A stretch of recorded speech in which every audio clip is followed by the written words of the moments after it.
नमस्कार दोस्तों, स्वागत है आपका फिर से हमारे YouTube चैनल अभिषेक पाठशाला। दोस्तों, जैसा कि आप जानते हैं कि आप हमारे साथ यहाँ पर पढ़ते हैं इंटरमीडिएट की मैथ के साथ फिजिक्स की क्लास को भी बिल्कुल ही आसान और लॉजिक तरीके से। उसी क्लास में आज के लेक्चर में हम आपको बताएंगे कूलाम के नियम का उत्पादन कैसे होता है बहुत ही इजी मेथड से। तो दोस्तों, आज का लेक्चर पूरा देखना ना भूले। यदि मेरे द्वारा बताया गया पूरा लेक्चर आपके लिए परफेक्टली क्लियर हो रहा है तो मेरे चैनल को लाइक सब्सक्राइब जरूर कीजिए, साथ ही साथ अपने साथियों के साथ भी शेयर भी उनसे कीजिए। और आप चाहते हैं कि मेरा नेक्स्ट लेक्चर आपको सबसे पहले मिले तो बेल आइकन को भी प्रेस करें ताकि हमारा लेक्चर आपके पास कंटिन्यू पहुंचता रहे। तो दोस्तों, आज बात कर लेते हैं कूलाम के नियम की। कूलाम्स लॉ क्या होता है? देखिए, कूलाम्स लॉ सबसे पहले उसकी डिफिनेशन को क्लियर कर लेते हैं। निर्वात में या किसी माध्यम में, ठीक है, दो स्थिर बिंदु आवेशों पर लगने वाला बल, कैसा? आकर्षण बल अथवा प्रतिकर्षण बल। यदि कोई दो बिंदु आवेश स्थिर हैं, चाहे वो निर्वात में हो चाहे वो किसी माध्यम में रखे हो, तो उन पर दो प्रकार का बल कार्य करता है। एक तो आकर्षण बल, दूसरा प्रतिकर्षण बल। ये बल कब कार्य करेगा, हम जान कैसे पाएंगे कि वो आकर्षण बल है या प्रतिकर्षण बल है? तो सबसे पहले डिफिनेशन को क्लियर कर लेते हैं, इसके बाद एक एक पॉइंट्स को क्लियर कराएंगे। जैसा कि दिया है, निर्वात में या किसी माध्यम में दो स्थिर बिंदु आवेशों के बीच लगने वाला बल, कैसा? आकर्षण अथवा प्रतिकर्षण। दोनों आवेशों की मात्राओं के गुणनफल के समानुपाती तथा उनके बीच की दूरी के वर्ग के व्युत्क्रमानुपाती होता है। क्या? दो स्थिर बिंदु आवेशों के बीच लगने वाला बल कब एवं दोनों आवेशों को मिलाने वाली रेखा के अनुदिश कार्यरत रहता है।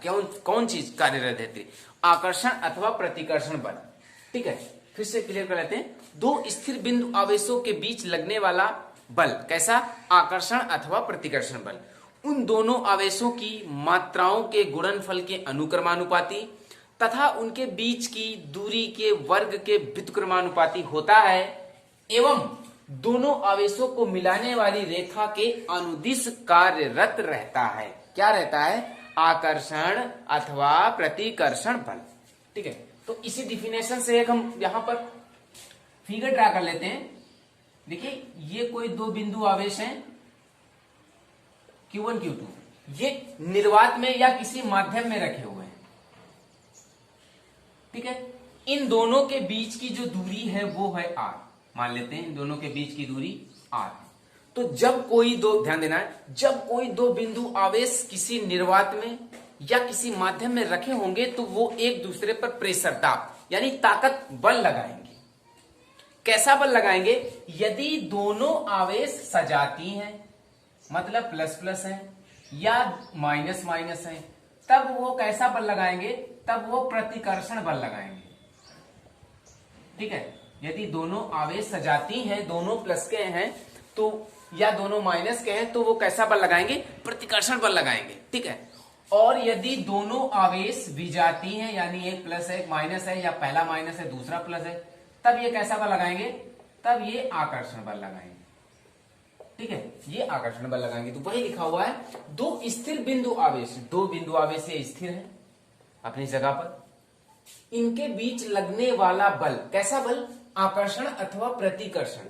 आकर्षण बल अथवा प्रतिकर्षण बल। ठीक है, इनके दोनों के बीच लगने वाला आकर्षण अथवा प्रतिकर्षण बल। तो आकर्षण बल कब कार्य करेगा? जब एक आवेश प्लस का होगा, दूसरा माइनस का होगा, यानी विजातीय आवेश होंगे तब वहां पर आकर्षण बल कार्य करेगा, और जब सजातीय आवेश होंगे तो वहां पर प्रतिकर्षण बल कार्य करेगा। दोनों आवेशों की मात्राओं के गुणनफल, दोनों आवेश कहां है? ये है Q1 Q2। तो Q1 Q2 की मात्राओं के गुणनफल के समानुपाती। क्या समानुपाती? दोनों आवेशों के बीच लगने वाला बल, यानी F proportional Q1 into Q2 समानुपाती, तथा उनके बीच की दूरी के वर्ग के, इनके बीच की दूरी कितनी है? r है, r के वर्ग के व्युत्क्रमानुपाती, यानी F प्रोपोर्शनल 1/r² होता है। एवं दोनों आवेशों को मिलाने वाली रेखा, दोनों आवेशों को ये जो मिलाने वाली रेखा है ये के अनुदिश कार्यरत रहता है। ये बल इसके अनुदिश कार्यरत रहता है, ऐसे। ठीक है, ऐसे दोनों तरफ अनुदिश कार्यरत रहता है। ठीक है, क्लियर हुआ? तो ये हमारी कूलाम के नियम की डिफिनेशंस क्लियर हो गई। अब इसकी उपपत्ति करते हैं कि कूलाम का नियम ड्रा कैसे किया जाएगा, बहुत ही सिंपल तरीके से। यहां पर तो देखिए, यहां पर हेडिंग्स पड़ेगी उपपत्ति। तो देखिए उपपत्ति में क्या लिखेंगे, लिखेंगे माना दो बिंदु आवेश Q1 Q2 चित्रानुसार एक दूसरे से निर्वात या किसी माध्यम में R दूरी पर रखे हुए हैं। माना दो बिंदु आवेश, ठीक है, Q1 व Q2 परस्पर चित्रानुसार निर्वात में या किसी माध्यम में R दूरी पर रखे हुए हैं, तब कूलाम के नियम से होगा यहां पर F प्रोपोर्शनल Q1 Q2 दोनों आवेशों की मात्राओं के गुणनफल के अनुक्रमानुपाती। एक ये क्वेश्चन बन जाएगी, और दूसरा होगा उनके बीच की दूरी के वर्ग के व्युत्क्रमानुपाती 1/r² हो जाएगा। क्लियर हो जाएगा। यहां पर क्या करेंगे, समीकरण 1 तथा 2 से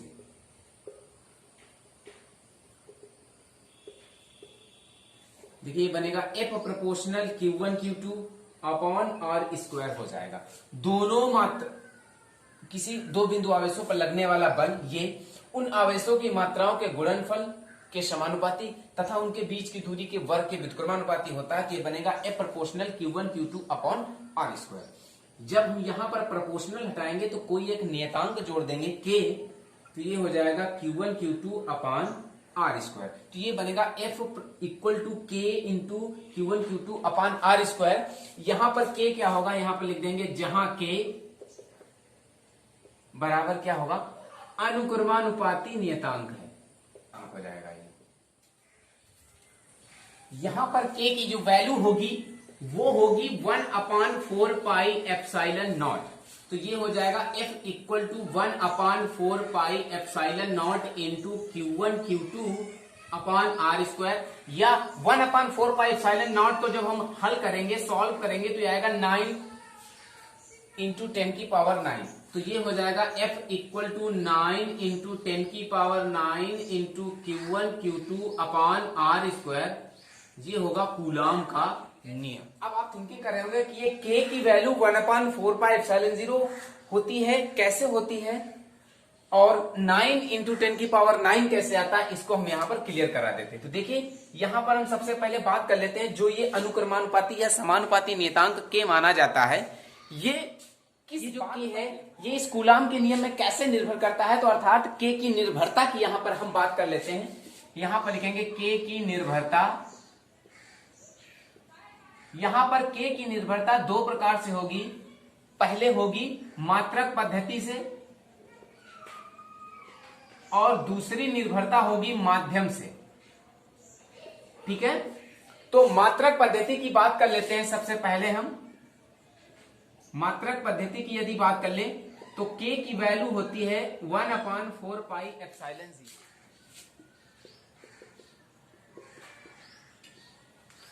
ये होगा newton metre square coulomb inverse 2। ठीक है, ये होगा इसका एसआई मात्रक। कैसे निकलेगा इसको चलिए हम यहाँ पर क्लियर करते हैं। K की वैल्यू को K इक्वल टू 1/4 पाई की वैल्यू 3.14 इंटू एप्सिलॉन नॉट की वैल्यू होती है 8.85 इंटू 10⁻⁻12 यहाँ पर। ठीक है, इसको क्लियर करेंगे। K इक्वल टू 12 को ऊपर 3.14 और 885 की जो मल्टीप्लाई करेंगे तो आएगा 11,560,224 ये आएगा। ठीक है, क्लियर है। तो देखिए क्या बनेगा, K इक्वल टू ये 4 घात को ऊपर ले जाएंगे तो हो जाएगी 10⁻16/11,560।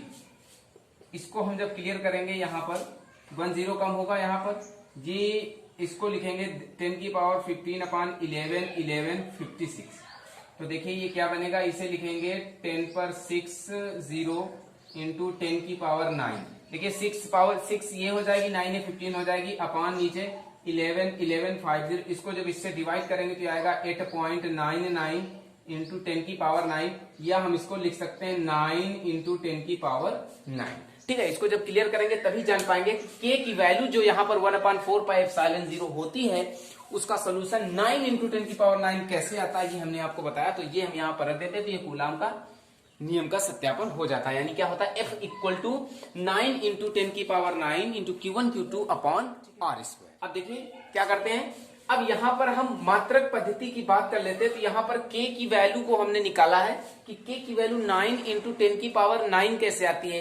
अब यहां पर हम बात करेंगे इस एप्सिलॉन नॉट की। तो आपके मन में डाउट्स होगा, ये एप्सिलॉन नॉट क्या है, k कहां से आया, इसका मात्रक ये newton metre square coulomb inverse 2 कैसे निकला, ये हम आपको बता। तो यहां पर क्या करते हैं, यहां पर सबसे पहले कूलाम का नियम लिखेंगे 1/4 pi epsilon naught into Q1 Q2 upon R square.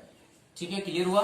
तो इसकी वैल्यू क्या होती है, k होती है, ये इक्वल टू होता है k के। तो यहां पर लिखेंगे F equal to k Q1 Q2 upon R square से मल्टीप्लाई कराएंगे FR square upon Q1 into Q2 equal to k आ जाएगा। ठीक है, अब हमें निकालना है k का मात्रक। तो k का मात्रक कैसे निकलेगा, देखिए k का मात्रक इक्वल टू होगा f का मात्रक, यहां पर क्या होगा f का मात्रक इंटू R स्क्वायर का मात्रक और अपान हो जाएगा Q1 इंटू Q2 का मात्रक। ठीक है, तो चलिए निकालते हैं। F है बल का मात्रक क्या होगा, यहाँ पर न्यूटन इंटू R है, यहाँ पर दूरी का मात्रक होता है मीटर, तो ये हो जाएगा मीटर स्क्वायर अपॉन यहाँ पर Q1 Q2 जो है, Q आवेश है, आवेश का मात्रक होता है कूलाम, तो ये कूलाम 2 बार है, तो ये कूलाम का स्क्वायर हो जाएगा। तो देखिए इसे हम क्या लिख सकते हैं, इसे लिखेंगे न्यूटन, ये हो जाएगा मीटर स्क्वायर अपॉन कूलाम को लिखेंगे C स्क्वायर, या हम इसे लिख सकते हैं NM स्क्वायर C इनवर्स -2। ये आपका निकल आएगा क्या, K का मात्रक निकल आएगा, newton metre square into coulomb inverse 2। ठीक है, ये निकला है। अब यहां पर बात कर लेते हैं एप्सिलॉन नॉट का मात्रक कैसे निकलेगा। एप्सिलॉन नॉट का मात्रक जो कि है निर्वात की विद्युतशीलता, एप्सिलॉन 0 जो है वो है निर्वात की विद्युतशीलता। इसका मात्रक कैसे निकलेगा, इसका मात्रक हम यहीं से निकालेंगे। इसके मात्रक के लिए क्या करना पड़ेगा, देखिए यहाँ पे क्या दिया है, एप्सिलॉन 0 का मात्रक निकालने के लिए ये फॉर्मूला होता है k equal to 1/4 pi epsilon naught. तो देखिए यहाँ पर एप्सिलॉन नॉट को हम k की जगह पर करेंगे और k को करेंगे एप्सिलॉन नॉट की जगह पर। यहाँ पर 1/4 पाई एक विमाहीन राशि है। ठीक है, मात्र केवल उन्हीं के निकाले जाते हैं जिनकी विमाएं संभव हो। यहाँ पर विमाहीन राशि है, तो इसलिए यहाँ पर केवल हम मात्रक निकालेंगे, तो लिखेंगे एप्सिलॉन नॉट का मात्रक बराबर हो जाएगा 1/k का मात्रक। ठीक है, और अभी k का मात्रक आप निकाल चुके हैं NM स्क्वायर C इनवर्स 2, तो क्या हो जाएगा 1/NM स्क्वायर C इनवर्स 2। तो इसको जब हम ऊपर ले जाएंगे तो ये बनेगा N इनवर्स 1 M इनवर्स 2 और C स्क्वायर, ये हो जाएगा आपका एप्सिलॉन 0 या एप्सिलॉन नॉट का मात्रक। क्या होगा, newton inverse metre inverse 2 coulomb square, ये होगा एप्सिलॉन 0 का मात्रक। तो ये हमारी प्रक्रिया पूरी हुई पहली मात्रक पद्धति पर, यानी k का मान मात्रक पद्धति पर कैसे निर्भर करता है, ये हमने पहली प्रक्रिया को पूरा किया है एसआई पद्धति में। यदि आप चाहते हैं, बहुत सी डेरिवेशन आपने हल की होगी, वहां पर देखा होगा कि लिखा जाता है प्रयोगों के आधार पर k की वैल्यू 1 प्राप्त होती है। कब, जब कोई डेरिवेशन ऐसी आ जाती है जहां पर अनुक्रमानुपाती नियतांक को हटा करके कोई k कांस्टेंट रखा जाता है, तो वहां पर लिखा जाता है कि k की वैल्यू यहां पर प्रयोगों द्वारा 1 प्राप्त होती है। तो उसे आज हम जान लेते हैं कि वो k की जो वैल्यू 1 आती, वो आती कैसे है, उसको हम चलिए यहां पर फिर से देख लेते हैं। देखिए, जैसा कि हम जानते हैं कि k की वैल्यू होती है 9 into 10⁹ newton metre square coulomb inverse 2, ये होती है k की वैल्यू। ठीक है, क्लियर हुआ। अब इसी में हम CGS पद्धति से जानेंगे। मात्रक पद्धति की बात चल रही है अभी, मात्रक पद्धति हमने SI पद्धति से निकाला, k की वैल्यू 9 इंटू 10⁹ होती है, और हमने जाना k का मात्रक कैसे निकाला जाता है और एप्सिलॉन नॉट का मात्रक कैसे निकाला जाता है। अब CGS पद्धति में जानते हैं कि k की वैल्यू 1 कैसे आती है। तो देखिए k की वैल्यू है 9 into 10⁹ NM square C inverse 2। तो कैसे लगाएंगे, देखिए CGS पद्धति में बल का मात्रक जो होता है वो डाइन होता है। क्या होता है, dy यानी डाइन होता है, और 1 न्यूटन बराबर होता है 10⁵ डान। ठीक है, 10⁵ डाइन होता है। तो यहाँ पर क्लियर करेंगे 9 इंटू 10 की पावर 9। न्यूटन को जब हम डाइन में बदलेंगे तो 10 की पावर 5 डाइन लिख देंगे। इसके बाद में मीटर स्क्वायर है। सीजीएस पद्धति में जो लंबाई का मात्रक होता है वो सेंटीमीटर होता है, तो 1 मीटर में 100 सेंटीमीटर होते हैं, तो मीटर स्क्वायर दिया गया है, इसलिए 2 बार 100 गुणे 100 करेंगे और ये हो जाएगा centimetre square. Into coulomb inverse को लिखेंगे 1/c²। तो देखिए ये क्या बनेगा, 9 इंटू 10 की पावर 9 इंटू 10 की पावर 5 इंटू 10 की पावर 4 2 to 4 इंटू 1 ये कूलाम को जब हम सीजीएस पद्धति में आवेश को तोड़ेंगे तो स्टेट कूलाम में पहुंचेगा। वो किस में पहुंचेगा, स्टेट कूलाम में, जिसकी वैल्यू होती है 3 इंटू 10 की पावर 9 इंटू 3 इंटू 10 की पावर 9, क्योंकि कूलाम का स्क्वायर दिया गया है, 2 बार दिया गया है यहाँ पर। ठीक है, क्लियर हुआ। तो क्या करेंगे, k इक्वल टू ये 9 कैंसिल हो जाएगा और ये 10 की पावर 9 ये कैंसिल होगी, 10 की पावर 5 और 4 9 होकर ये कैंसिल हो जाएगी, तो क्या बचेगा यहाँ पर k की वैल्यू 1 आ जाएगी। इस प्रकार सीजीएस पद्धति में, मात्रक पद्धति में k का मान निर्भर करेगा 1 पर सीजीएस पद्धति, और एसआई पद्धति में k का मान निर्भर करेगा यहाँ पर 9 गुणे 10 की पावर 9 या 1/4 पाई एप्सिलॉन नॉट पर। ठीक है, अब बात कर लेते हैं यहाँ पर कि k का मान माध्यम पर कैसे निर्भर करता है कूलाम के नियम में। देखिए अब यहाँ पर बात कर लेते हैं सेकेंड टॉपिक की, जो है k की माध्यम पर निर्भरता। अब k का मान माध्यम पर कैसे निर्भर करता है, तो हम जान चुके हैं यहाँ पर, क्या जान चुके हैं कि निर्वात में कूलाम का नियम की वैल्यू होगी 1/4 pi epsilon 0 Q1 Q2 upon r²। यदि इसी की वैल्यू को किसी माध्यम में देखा जाए, f माध्यम में निकाला जाए, तो ये होगा 1/4 पाई एप्सिलॉन नॉट की जगह पर एप्सिलॉन m लगाएंगे into Q1 Q2 upon r²। ठीक है, यहाँ पर माध्यम के अनुसार यहाँ पर हमने m लगा दिया। ये पहली क्वेश्चन हो जाएगी, ये दूसरी क्वेश्चन हो जाएगी। समीकरण 1 को समीकरण 2 से भाग करेंगे, तो देखिए यहाँ पर क्या लिखेंगे, समीकरण 1 बटे समीकरण 2 ऐसे लिख देंगे। समीकरण 1 है आपकी f निर्वात बटे f माध्यम इक्वल टू, इधर होगा 1/4 pi epsilon not Q1 Q2 upon r², और नीचे होगा इधर माध्यम में 1/4 pi epsilon m Q1 Q2 upon r²। तो देखिए ये क्या बचेगा, ये बचेगा f निर्वात अपॉन f माध्यम इक्वल टू बचेगा ये epsilon m upon epsilon not, ये बचेगा। अब यहां पर epsilon m upon epsilon not को हम एप्सिलॉन r लिख देते हैं। ठीक है, क्या हो जाएगा, एप्सिलॉन r हो जाएगा। यहां पर एप्सिलॉन m क्या है, निर्वात की माध्यम की विद्युतशीलता, और एप्सिलॉन नॉट क्या है, निर्वात की विद्युतशीलता। इन दोनों को अपान में करके हम एक ने निकाला है यहाँ पर क्या, एप्सिलॉन r। एप्सिलॉन r क्या होगी, आपेक्षिक विद्युतशीलता कहते हैं, या इसे कह सकते हैं आप परावैद्युतांक। ठीक है, आपेक्षिक वैद्युतशीलता, इसे हम क्या कह सकते हैं, आपेक्षिक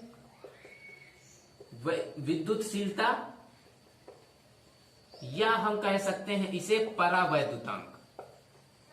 ठीक है, क्लियर है, या हम इसे परावैद्युतांक कह सकते हैं या आपेक्षिक विद्युतशीलता कह सकते हैं। तो देखिए ये क्या निकला, आपने यहां पर क्या देखा कि k का मान माध्यम पर कैसे निर्भर करता है। तो क्या लिखेंगे यहां पर, f माध्यम इक्वल टू परावैद्युतांक, ये लिख सकते हैं इसे। ठीक है, f निर्वात बटे f माध्यम इक्वल टू परावैद्युतांक, f निर्वात बटे f माध्यम equal to epsilon m upon epsilon naught equal to epsilon r, जिसे आपेक्षिक विद्युतशीलता या परावैद्युतांक कहते हैं। तो इसे f निर्वात बटे f माध्यम इक्वल टू परावैद्युतांक लिखेंगे। तो यहां पर जब हम माध्यम में, किसी भी माध्यम में हम दो बिंदु आवेशों के बीच का फोर्स निकालेंगे, तो वो निकालेंगे f निर्वात बटे परावैद्युतांक से। ठीक है, क्लियर है। तो यहां पर परावैद्युतांक की डिफिनेशन कैसे क्लियर होगी, देखिए परावैद्युतांक की डिफिनेशन कैसे क्लियर, किसी माध्यम की विद्युतशीलता तथा निर्वात की विद्युतशीलता के अनुपात को उस माध्यम का परावैद्युतांक या आपेक्षिक विद्युतशीलता कहते हैं।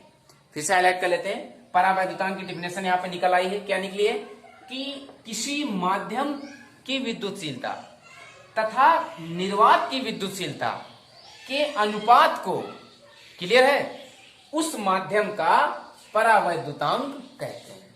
क्लियर हुआ दोस्तों, ये रहा इस प्रकार हमने जाना कि k की वैल्यू माध्यम पर किस प्रकार निर्भर करती है और मात्रक पद्धति पर किस प्रकार निर्भर करती है। इसके बावजूद हमने सीखा है आज कि k की वैल्यू 1/4πε0 की वैल्यू 9 × 10⁹ कैसे आती है और k की वैल्यू 1 कैसे आती है मात्रक पद्धति के द्वारा, और k का मान परावैद्युतांक यानी k की वैल्यू माध्यम पर किस प्रकार निर्भर करती है, उसमें परावैद्युतांक की गणना किस प्रकार की जाएगी, परावैद्युतांक को कैसे आउट ऑफ किया जाएगा, समझ रहे। तो ये आज की क्लास में हमने सीखा। तो दोस्तों ये रहा आज का लेक्चर, कैसा लगा हमें कमेंट करके जरूर बताइएगा। यदि मेरा लेक्चर आपको परफेक्टली क्लियर हुआ है तो मेरे चैनल को लाइक, सब्सक्राइब और साथियों के पास जरूर शेयर कीजिए। उनसे बताइए कि वो हमारे चैनल पर विजिट करके पा सकते हैं फिजिक्स को एक आसान तरीके से हल करने का गोल्डन चांस। दोस्तों फिर आप बात करते हैं अगले लेक्चर की, तब तक के लिए थैंक्स।